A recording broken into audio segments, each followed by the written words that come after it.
Grant Robertson. Mr. Chair, I just want to take a brief call to finish my contribution in the committee stages, and it's because we are taking this as one question.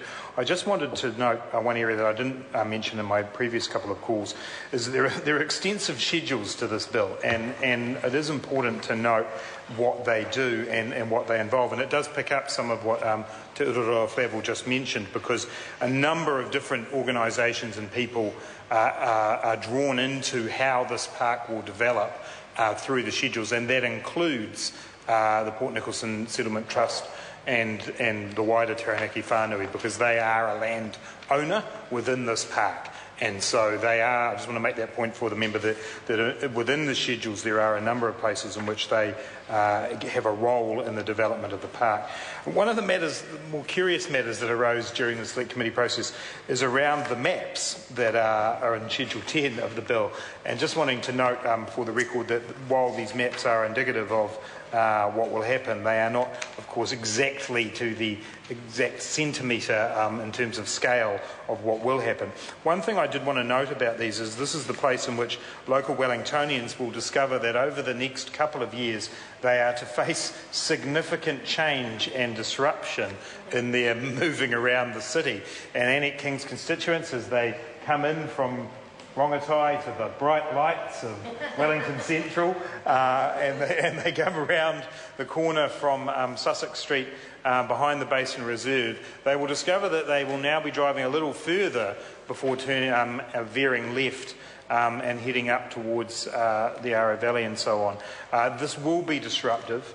There needs to be an intensive community engagement program to ensure that not only the residents of the Mount Cook area, but also the residents of the wider Wellington and those who visit Wellington will be aware of this. I know that the officials and Mr Finlayson are working on that engagement program. I just urge that it is as open as possible, that it uses all the new technology that is available to ensure that people are kept involved and kept informed with those changes and disruptions, because they will be significant and they will last for some time. The Mount Cook School, which Mr Finlayson and others have been working closely with, are aware of these changes, because they are the people who State Highway 1 will now angle beside their back fence.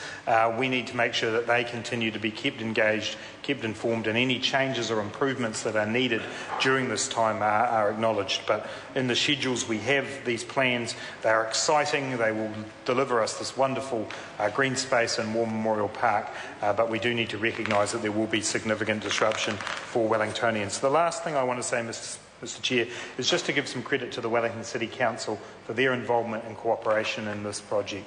They are contributing a significant amount of money, but they are also needing to work very closely with the NZTA and the Ministry of Culture and Heritage in order to ensure that the law is upheld and the processes are done properly, and we're very grateful for their contribution to this. Andrew Williams. Thank you, Mr Chair. I'll just take a brief call.